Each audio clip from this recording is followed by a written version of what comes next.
Ilmari Niskanen. Oh, bien joué. Parfait. Cette formation finlandaise n'est pas encore en vacances. Et voilà que c'est Benjamin Kalman qui permet à la Finlande de mener 1-0 sur la pelouse norvégienne. Ils veulent s'offrir le scalp du voisin norvégien. C'est ce qu'ils montrent en tous les cas depuis le début de cette partie. Et ce but est mérité. Ouais, je vous disais tout à l'heure que ça faisait 5-6 minutes que la Finlande était en train de prendre le dessus et de mettre un peu plus d'intensité. Et là, ce ballon là, le ballon encore une fois sur un centre,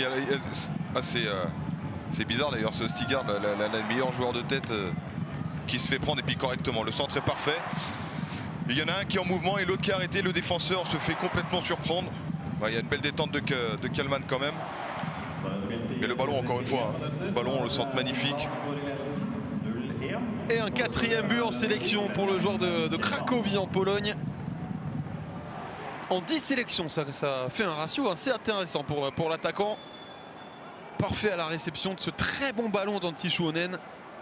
1-0 pour la Finlande à la demi-heure de jeu. 3 changements avec la rentrée également de Bjørnsen et de Solbakken pour tenter de réveiller, de redynamiser une formation norvégienne un petit peu en difficulté dans cette première période. Un petit peu en difficulté dans cette première période, surtout dans l'intensité. Ils ont joué dans un espèce de faux rythme.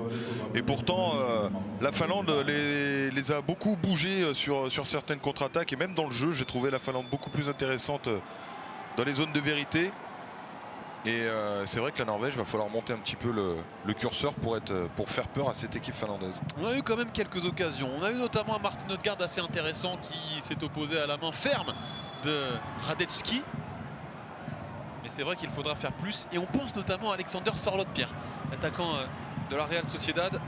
Oui, qui doit être beaucoup plus disponible et avec beaucoup plus de mouvement, parce que la première mi-temps, sur les peu de centres qu'il y a eu, on n'a vraiment pas réussi à le trouver. Il n'était vraiment pas disponible. Allez, Dali, ah bah le centre voilà, de Dali. parfait.